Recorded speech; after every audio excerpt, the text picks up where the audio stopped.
Hey everybody, welcome back to another 10-minute Marvel video.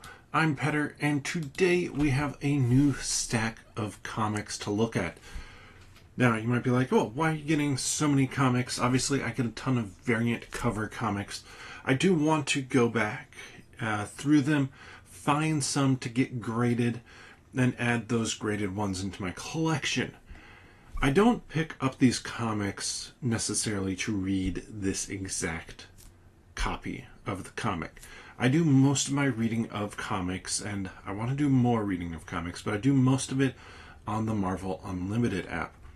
When I pick up a comic like this, it's because of the cover. Something is interesting about the cover. Most of them are going to be the variant editions.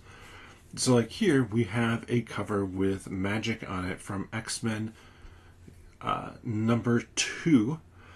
Campbell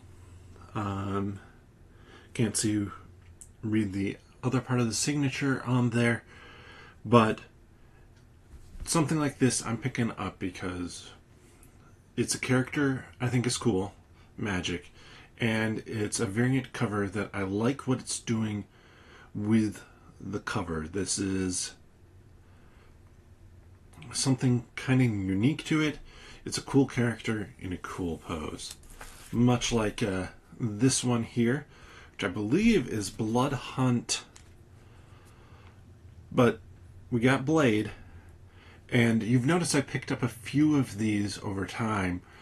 These comics here where the Virgin cover, nothing like this on the cover, know what comic it is, but I really dig this, and this is one of those where the background color bleeds into and bleeds over top of the comic itself, which this one is just, again, a cool looking one. Then we actually have another one that kind of falls into this line with Gambit here and the red for Uncanny X-Men number 4. So obviously I love Gambit. That's the big reason why I picked this one up. But it's a fun action pose for the character. And actually you can see right down here how it is the same color on his legs as it is on the background. So there's just been a whole bunch of these that have come out recently, which I enjoy. Then obviously we have Peach Momoko. I love Peach Momoko. I love her artwork, their artwork, and this one I like kind of the Venom symbiote consuming Miss Marvel, though Miss Marvel and Venom, I'm not sure if Miss Marvel is venomized here or if this is instead potentially like a team up for this comic. But great, like fun artwork. Here we have Hellfire Gala, Destiny of X variant cover with just a bunch of different characters on it. Cool comic. I actually read most of the Hellfire. Actually read the Hellfire saga, so this one is good. I like the fact it has so many different characters on here. Here, Nightmare variant by Peach Momoko. Yes, Spider-Gwen smash. Her as a spider. Good, creepy comic. Fun. Definitely a good Nightmare variant cover. We have House of X 6 of 6 here. Variant edition cover. A nice cover. You can see oftentimes they'll throw a sticker on to be like, hey, this is the condition that it's in. But I love the Magneto cover, just kind of the power of it, of Magneto. Here, I'm pretty sure this is around when mutants colonize the moon, I believe it is. Or is it Mars? I forget. It might be Mars. Then we have X-Men #1 here, variant cover, going into one of the Krakoan gates.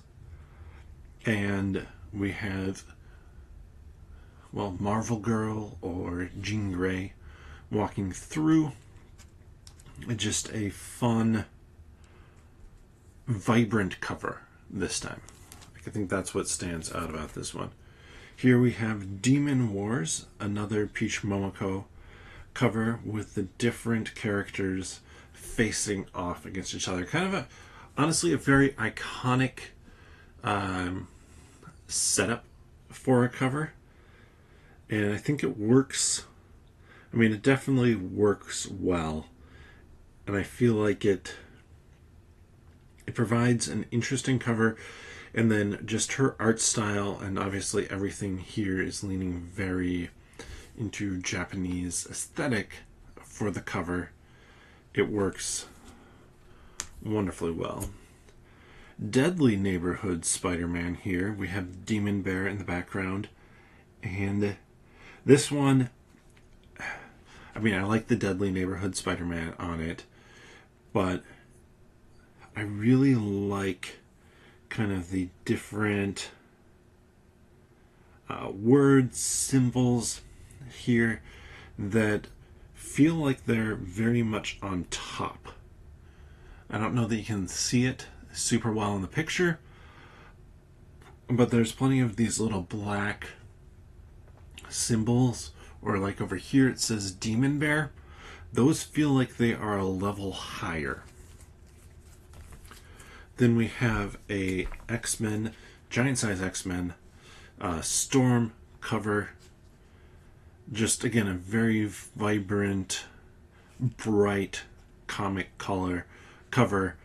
And that's something that's a little bit different in terms of it's not an action pose. It's not that typical superhero pose.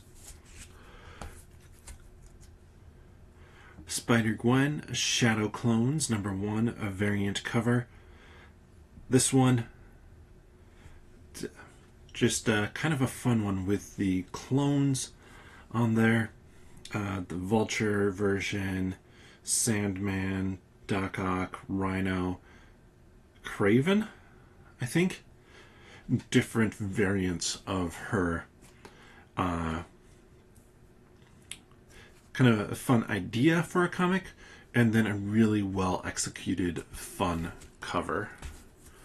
We have Marvel Universe by Peach Momoko, Moon Knight cover. Again, just Peach Momoko's art style. Like, this one actually is a whole lot sharper. It only has some of what feels like this really soft watercolor on it, whereas a lot of the lines up here are crisper, and even like the watercolor and blending here. I say watercolor, that's an assumption. The blending here, because it's brighter colors, feels like sharper than a lot of Peach Momoko's stuff. Gambit, obviously. This one, a giant-sized issue. I'm not sure what year this one is from, but I like the cover. I like just the sketch of the cover. It's not my favorite artwork in terms of like Gambit's face, but as a character, obviously, I love Gambit, so that's why I'm looking to pick up something like this. Then Spider-Gwen Smash. This one is just super shiny, reflective. I need to turn off that fan because you can really see it on here. But a sharp, just fun cover, and Peach Momoko cover in terms of the artwork. So this one is one of the most like brand new out of these. This one is a New York City Comic-Con specific limited cover to that. The Virgin cover, obviously. Peach Momoko artwork, Daredevil, and Jeff the Land Shark. because Jeff the Land Shark is awesome. Then some that I picked up, a lot of these were eBay purchases, and there was one eBay seller that had a good deal, so I picked up a chunk of them through there. But here we have Crypt of Shadows #1, Scarlet Witch, and an Executioner. It kind of looks maybe a little Norse in design, or something like that. But I like the just kind of the style of that artwork. Obviously, I'm going to grab a variant cover of the Uncanny X-Men #4, especially if it features Gambit. This one, like, this is what I picture when I picture Gambit. Besides him just having his card and everything, but like the art style, I was complaining of how Gambit's face looked on that one. This one gives me that nice clean look. And then Venomore, Venomous, Black Widow, I believe. Yes, Black Widow being engulfed in a symbiote. That's what it's looking like to me here. So, just a fun cover. This one's actually not a variant cover. At least I don't believe it is, because normally it specifies that here. But it's just a cool, dynamic pose. So, what I did last time was picked out a few of my favorite covers. And I'm not going to go through all of them, but let's look at my 3 favorite covers. Just Uncanny X-Men #4 here with Gambit. Love it. Favorite character. Great cover. This one, having it in my hands now. Just the shiny, beautiful, kind of active nature of it. And I feel like there's... you have the drumsticks here. So I feel like there's this musical feel to the flow of everything. And then this one, where you look at it and you kind of get this idea of space back there, but also the drop of water, ripples going out from it. Just a really beautiful, well composed cover for this one. Let me know what your favorite cover was down in the comment section below. Do you pick up any of these variant covers or anything like that? Let me know that as well. But I hope that you're enjoying this content. If you are, check out the other videos we have. I have a whole bunch of videos on different comic books that have come in, as well as Marvel trading card openings. And of course, we cover news and rumors as well. So, if you want to check out some of our longer form content too as well, we have a podcast, 10-Minute Marvel, where we're covering currently Agatha All Along. If you're watching this, by the time this comes out, that's going to be wrapped up, but I'm guessing we'll have had our reaction to the finale and our thoughts on that, and where it and how it might lead into the Vision show that's coming out as well.